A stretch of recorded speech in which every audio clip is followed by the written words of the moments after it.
O Teatro do Pacífico na Segunda Guerra Mundial apresentou um desafio único e brutal.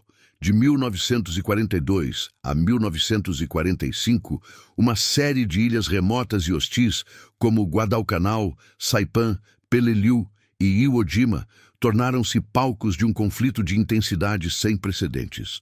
Neste cenário, as forças imperiais japonesas frequentemente empregavam uma tática conhecida como carga banzai. Este tipo de assalto frontal, caracterizado por um ímpeto feroz e um desprezo aparente pela própria vida, visava não apenas sobrecarregar as defesas inimigas fisicamente, mas também quebrar a moral dos adversários através de um choque psicológico avassalador. A crença era que a determinação e o sacrifício coletivo poderiam superar a superioridade material do oponente, transformando a batalha em um teste de vontade. No entanto, à medida que a guerra progredia e as forças americanas avançavam pelas ilhas do Pacífico, esta doutrina japonesa encontrou uma resposta que transformaria o ímpeto em estatística e a estatística em silêncio.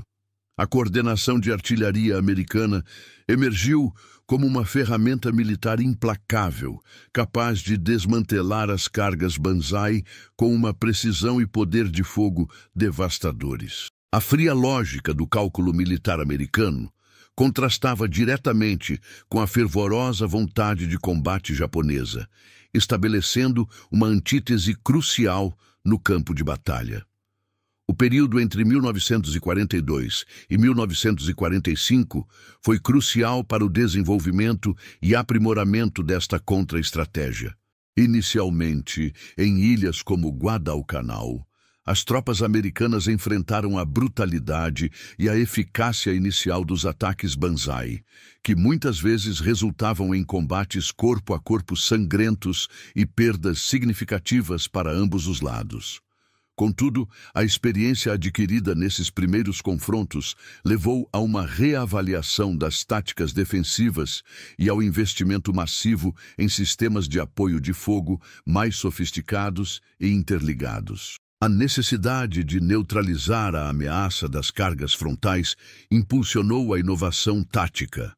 Em ilhas subsequentes, como Saipan, Peleliu e Iwo Jima, a paisagem e a natureza das defesas japonesas, frequentemente entrincheiradas em cavernas, túneis e fortificações subterrâneas, exigiam uma abordagem ainda mais metódica e um uso intensivo da artilharia. As cargas banzai tornaram-se uma tentativa desesperada de repelir as forças de desembarque americanas, que possuíam uma esmagadora superioridade em termos de artilharia naval e terrestre.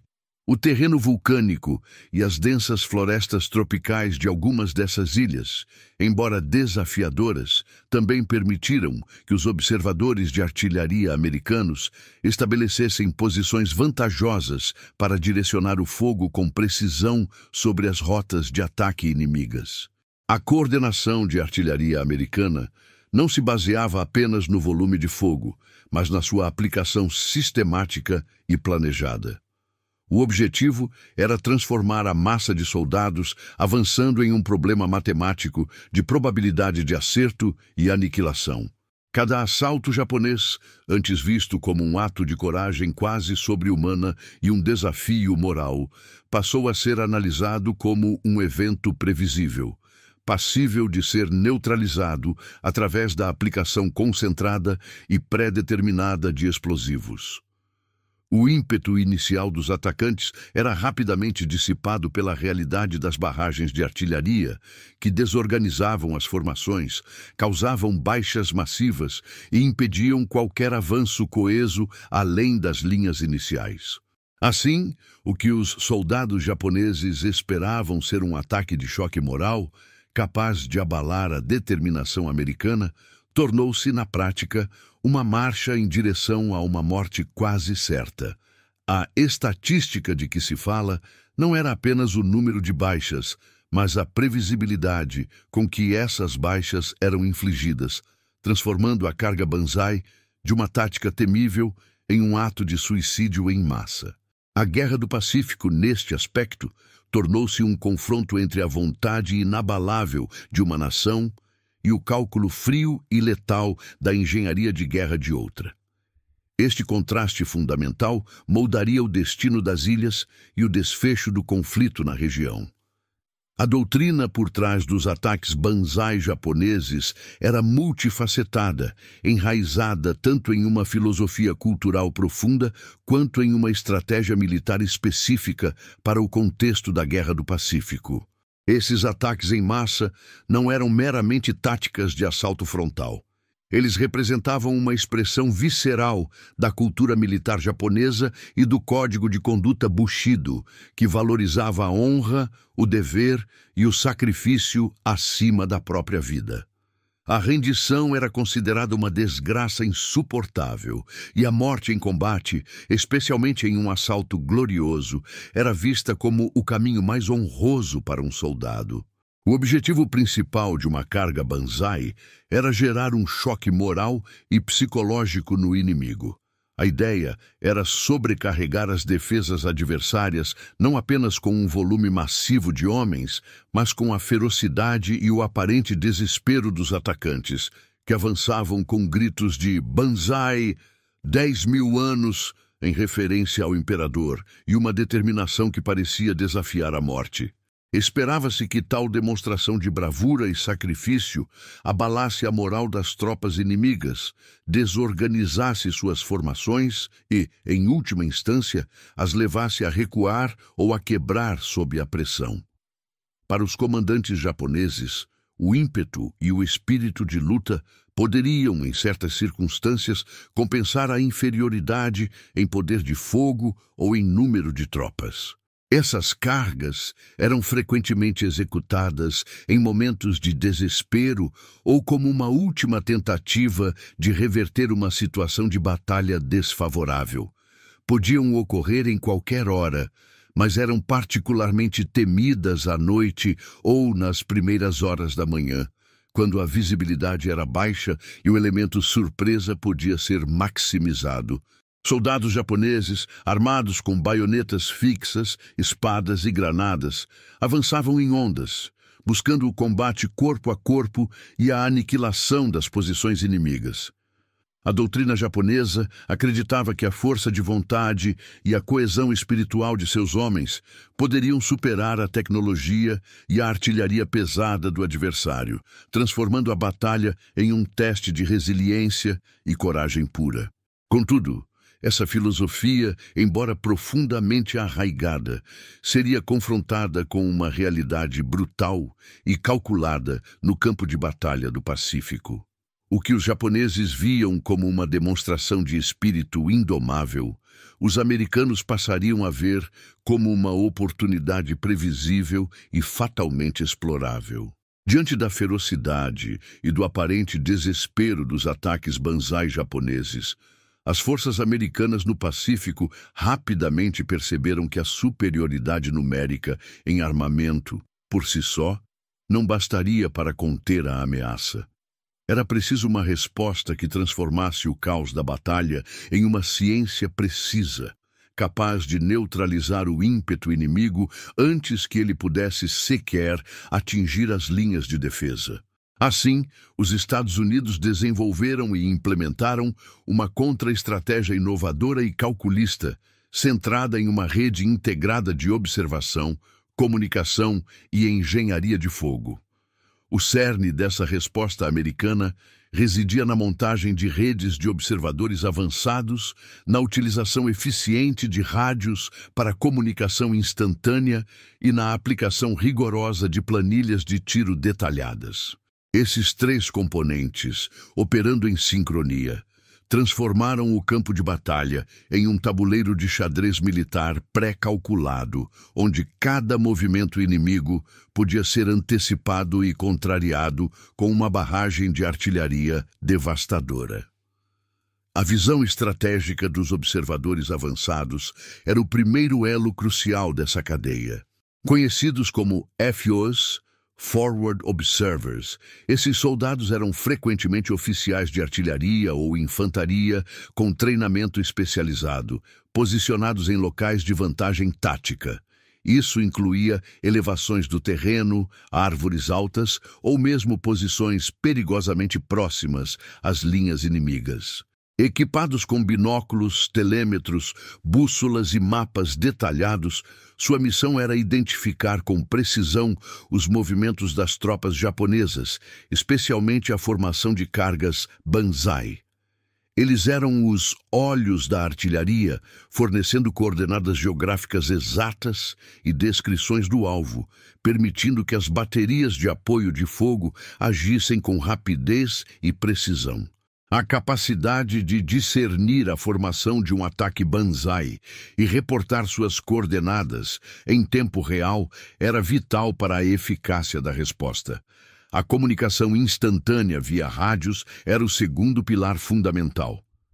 Com a densidade da vegetação e o terreno acidentado das ilhas do Pacífico, a comunicação visual ou por mensageiros era inviável. Rádios portáteis e robustos, como os modelos SCR-300 e SCR-536, tornaram-se indispensáveis. Esses equipamentos permitiam que os observadores avançados transmitissem informações cruciais diretamente para os centros de direção de fogo, IFDCs, das baterias de artilharia, ou mesmo para níveis de comando superiores que coordenavam múltiplas baterias. A velocidade da comunicação era primordial. Um atraso de segundos poderia significar a diferença entre uma barragem eficaz e um ataque Banzai que rompesse as defesas. A rede de rádio garantia que as informações fluíssem sem interrupções, conectando o ponto de observação no fronte com o poder de fogo situado na retaguarda. Por fim, a precisão matemática das planilhas de tiro completava a equação. Nos FDCs, equipes especializadas recebiam as coordenadas dos observadores e utilizavam tabelas balísticas complexas e calculadoras mecânicas para determinar os ajustes necessários para cada peça de artilharia. Essas planilhas de tiro não eram apenas documentos estáticos. Representavam um sistema dinâmico de cálculo que levava em conta uma miríade de fatores. Parâmetros como alcance, elevação, azimute, velocidade e direção do vento, temperatura ambiente, umidade, tipo de projétil, autoexplosivo, fumaça, fósforo branco e configurações de espoleta, impacto, retardo, explosão aérea, eram meticulosamente considerados. O objetivo era garantir que cada projétil atingisse seu alvo com a máxima letalidade. Essa metodologia transformava o campo de batalha em um ambiente previsível. Ao invés de reagir de forma desorganizada, os americanos podiam planejar com antecedência, identificando zonas de aproximação prováveis e preparando soluções de tiro para elas. O FDC era o cérebro que processava os dados e traduzia as observações do campo em comandos de tiro precisos para as tripulações dos canhões. Essa capacidade de prever e planejar a resposta de artilharia para qualquer ponto do campo de batalha, combinada com a observação precisa e a comunicação rápida, criou um sistema de apoio de fogo que era, ao mesmo tempo, flexível e implacável. A engenharia de fogo americana não apenas respondia aos ataques Banzai, ela os desmantelava metodicamente, transformando o ímpeto sacrificial em uma tragédia previsível para as forças japonesas. A doutrina japonesa, que valorizava a vontade e o sacrifício como elementos decisivos, confrontou-se, no campo de batalha do Pacífico, com a fria lógica do cálculo e da engenharia militar americana. Essa antítese se manifestou na prática através de uma coordenação de artilharia que transformou os assaltos Banzai em uma sinfonia de aço, onde cada instrumento de fogo tinha um papel específico na aniquilação do ímpeto inimigo.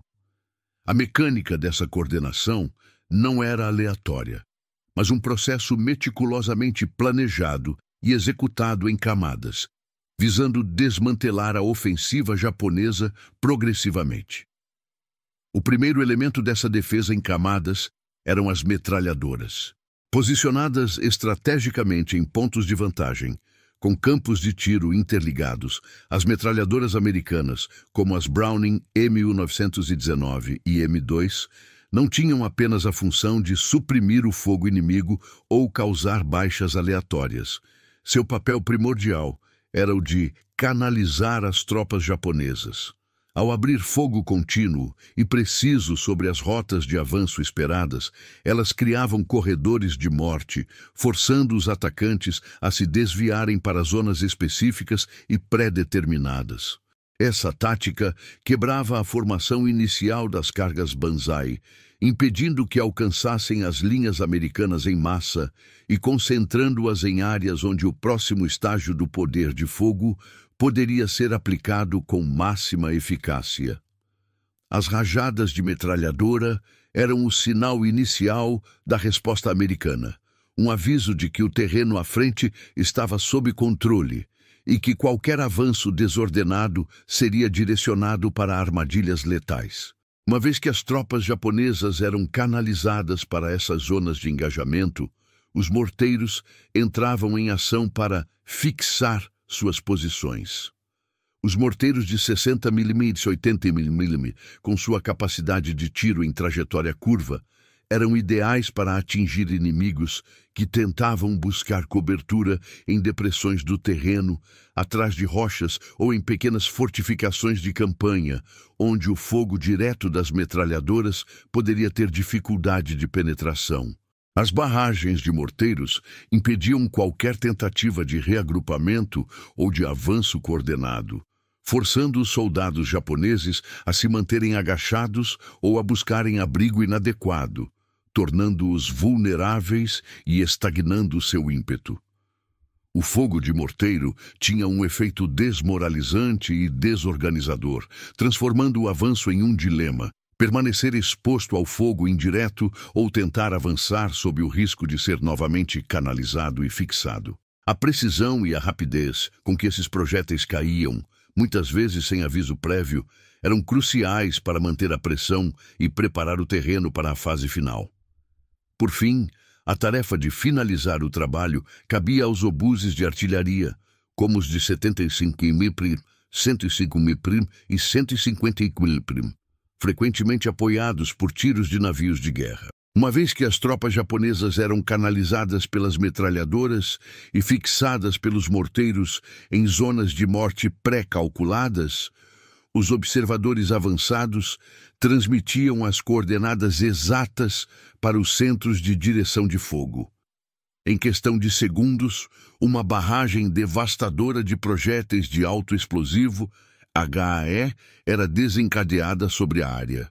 O poder destrutivo dos obuses era imenso, capaz de aniquilar formações inteiras e transformar o campo de batalha em um inferno de estilhaços, fumaça e detritos. Essa fase final da coordenação americana era a mais letal, garantindo que o ímpeto inicial das cargas Banzai não apenas fosse interrompido, mas completamente destruído, resultando em baixas massivas e impedindo qualquer possibilidade de sucesso tático. A combinação sequencial e sincronizada desses três tipos de armas transformava a coragem individual e a vontade de sacrifício japonesas em um alvo previsível para um sistema de fogo implacável e calculado. Em meio à evolução das táticas de artilharia, as forças americanas desenvolveram uma inovação que se tornaria uma curiosidade militar, mas uma realidade brutal para o adversário: o conceito de setores da morte pré-planejados com soluções de tiro prontas. Esta estratégia representou um aprimoramento decisivo na capacidade de resposta e letalidade da artilharia, transformando o campo de batalha em um tabuleiro onde o destino dos atacantes japoneses era traçado com antecedência. O ponto de partida para essa abordagem era a identificação meticulosa de áreas críticas no terreno. Engenheiros, observadores avançados e oficiais de inteligência trabalhavam em conjunto para mapear cada centímetro das ilhas do Pacífico.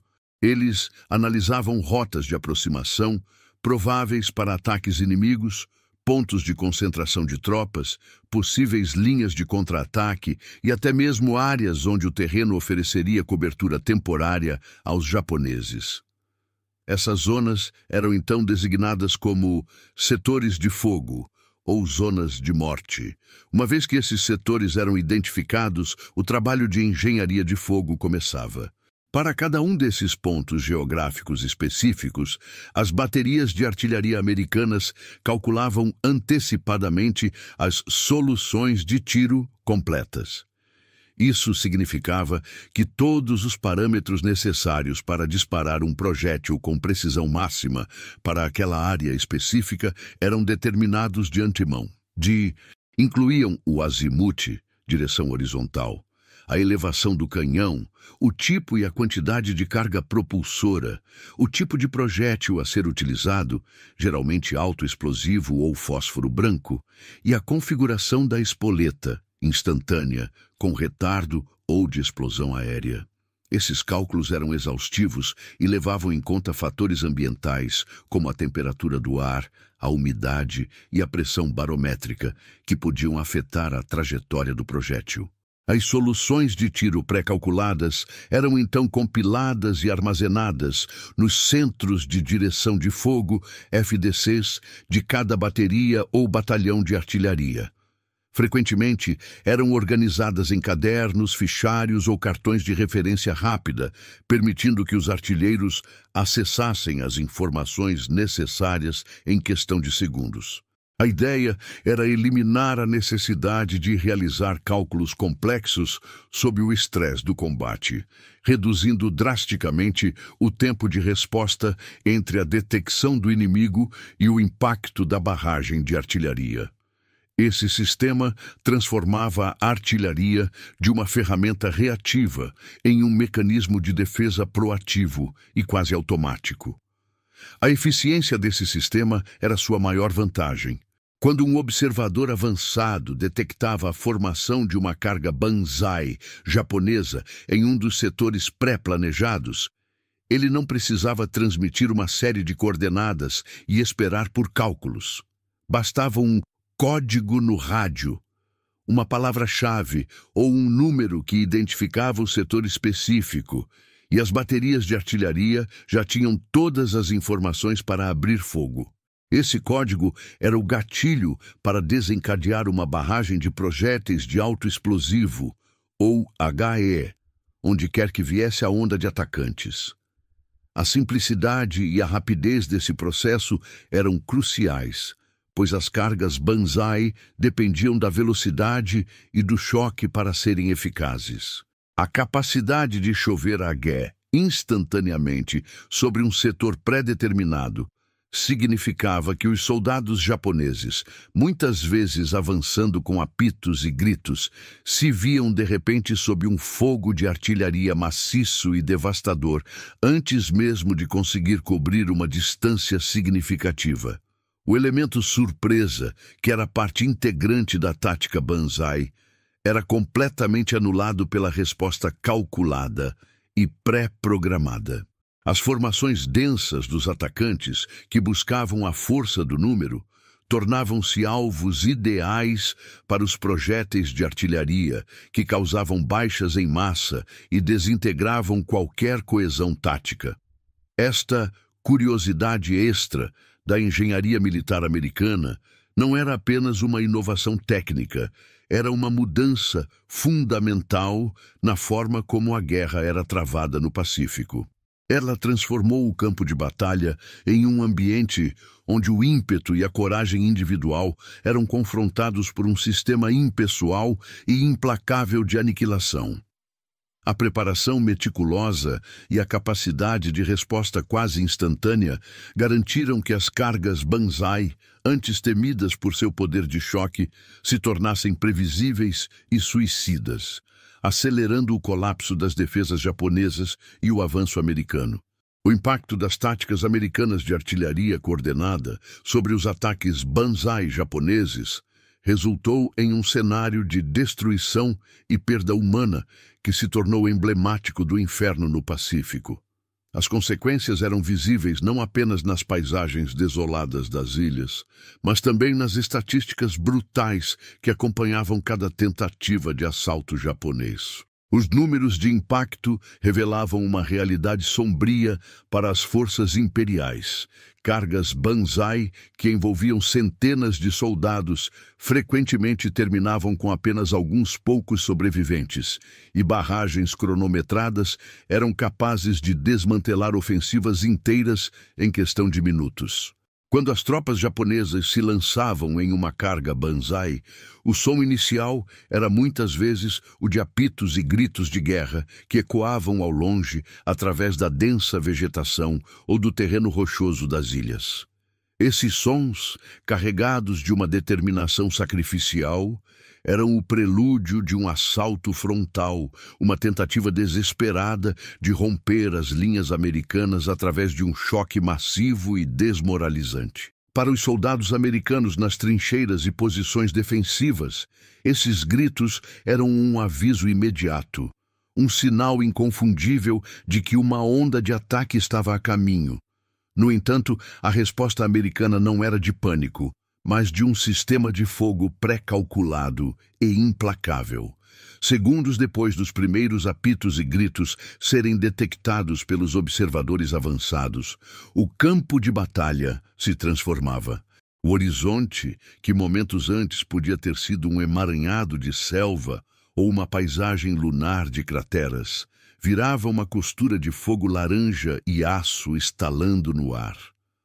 O som dos obuses e morteiros disparando à distância era rapidamente seguido pelo sibilar dos projéteis cruzando o céu e, então, por uma série incessante de explosões. O impacto dos projéteis de alto explosivo, HE, era devastador.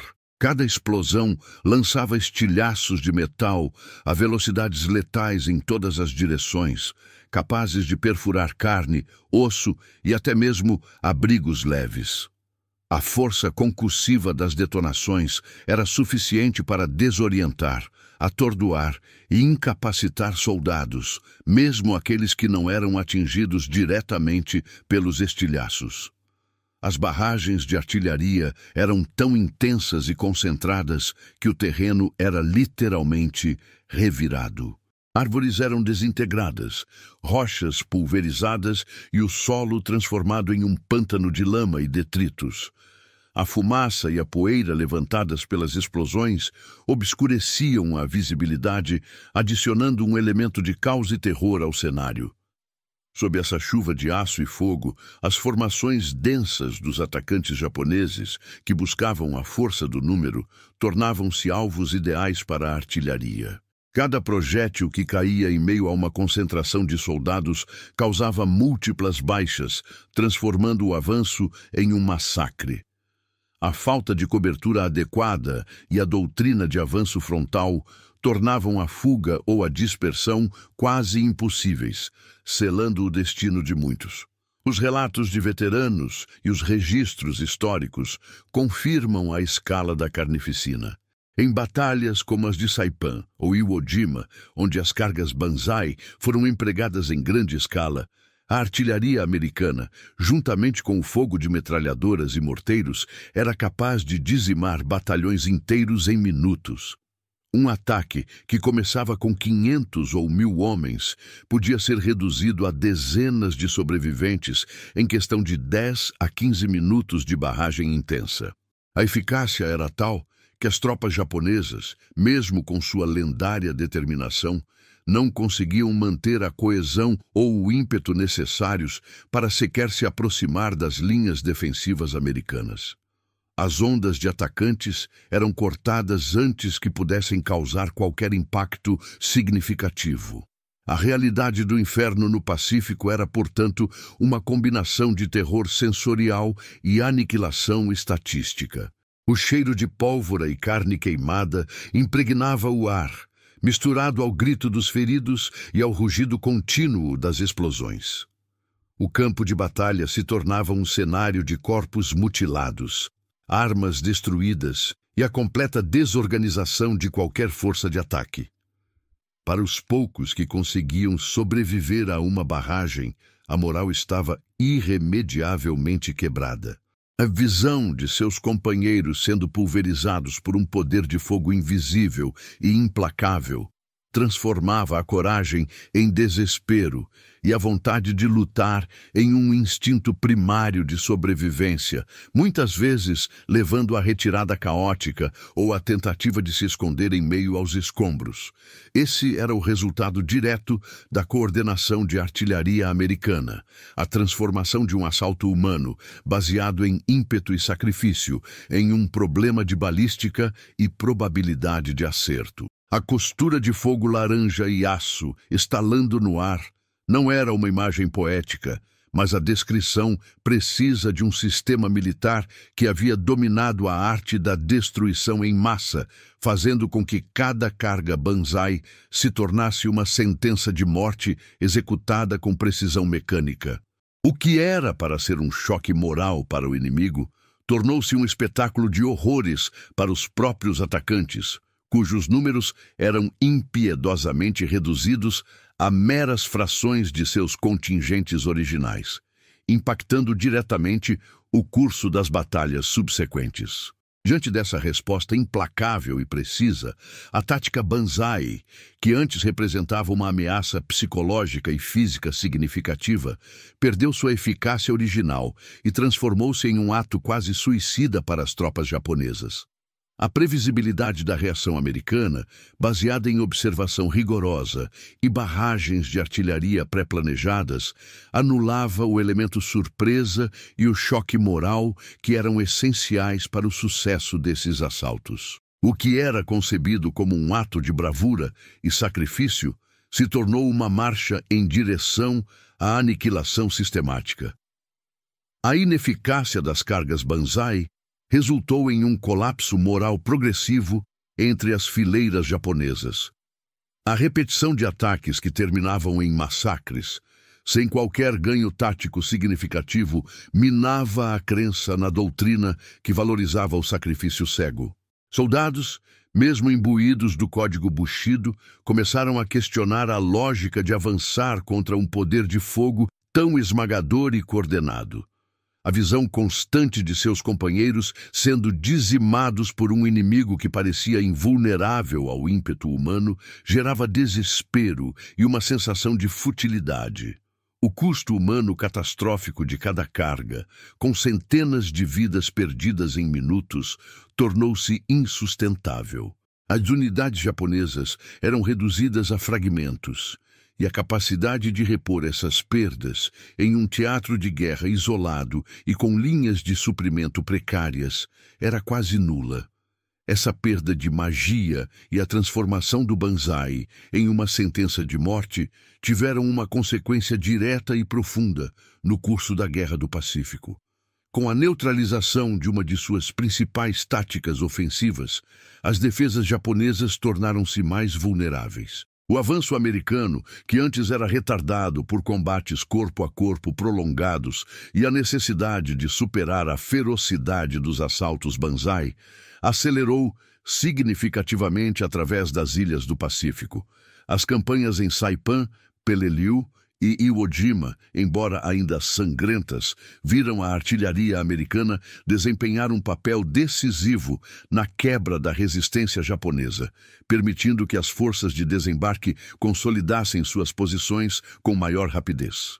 A capacidade de aniquilar as contraofensivas japonesas antes que elas pudessem sequer atingir as linhas de frente otimizou o tempo e os recursos americanos, mudando o curso da guerra na região e aproximando o conflito de seu desfecho. O brutal cenário do Teatro do Pacífico entre 1942 e 1945 gravou uma lição indelével sobre a natureza da guerra moderna. O embate entre a doutrina japonesa de sacrifício e ímpeto, personificada nas cargas Banzai, e a calculada engenharia militar americana, manifestada em sua coordenação de artilharia, culminou em um desfecho que ecoaria muito além das praias ensanguentadas de ilhas como Guadalcanal, Saipan e Iwo Jima. A mensagem central forjada em pólvora e aço, era clara. Coragem, por mais inabalável que seja, sem coordenação estratégica e sem o apoio de uma infraestrutura militar bem planejada, é, em última instância, uma tragédia. Os ataques Banzai, concebidos para quebrar a moral inimiga através de um assalto frontal avassalador, representavam a crença japonesa de que a força de vontade e o espírito de luta poderiam superar a superioridade material. No entanto, o que os comandantes japoneses esperavam ser um choque psicológico, os americanos transformaram em um problema tático previsível. As redes de observadores avançados, a comunicação instantânea via rádio e as planilhas de tiro meticulosamente elaboradas não apenas neutralizaram o ímpeto dos atacantes, mas os guiaram para zonas de aniquilação pré-determinadas. As metralhadoras canalizavam, os morteiros fixavam e os obuses finalizavam, criando uma sequência de fogo que desintegrava as formações japonesas em minutos, transformando o avanço em um massacre. A curiosidade dos setores da morte pré-planejados ilustra a profundidade dessa abordagem. As baterias americanas não esperavam a formação de um ataque para começar a calcular. Elas já tinham soluções de tiro prontas para cada ponto crítico do campo de batalha. Bastava um código no rádio para que uma barragem de alto explosivo, HE, chovesse sobre a onda de atacantes, transformando os gritos de guerra em um prelúdio para o silêncio da destruição. Essa capacidade de resposta quase instantânea e a precisão na aplicação do poder de fogo fizeram com que a tática Banzai perdesse toda a sua eficácia e se tornasse um ato de suicídio em massa. A bravura individual e o sacrifício coletivo, embora admiráveis em seu contexto cultural, não eram páreo para a lógica fria e implacável de um sistema de guerra que havia dominado a arte da destruição em larga escala. O legado dessas batalhas no Pacífico é uma lição duradoura sobre a importância da engenharia militar. Não se tratava apenas de ter mais armas, mas de como essas armas eram integradas e utilizadas de forma sistemática. O planejamento meticuloso, que envolvia o mapeamento detalhado do terreno, a antecipação das ações inimigas e a preparação de respostas para cada cenário, foi um fator decisivo. A sinergia de forças, onde a infantaria, a artilharia e até mesmo o apoio naval trabalhavam em conjunto, com informações fluindo rapidamente entre os diferentes componentes, permitiu que os americanos maximizassem a letalidade de seus recursos e minimizassem o tempo de resposta. Essa abordagem contrastou fortemente com a dependência japonesa de uma doutrina que, embora imbuída de honra, falhava em se adaptar à realidade tecnológica da guerra moderna.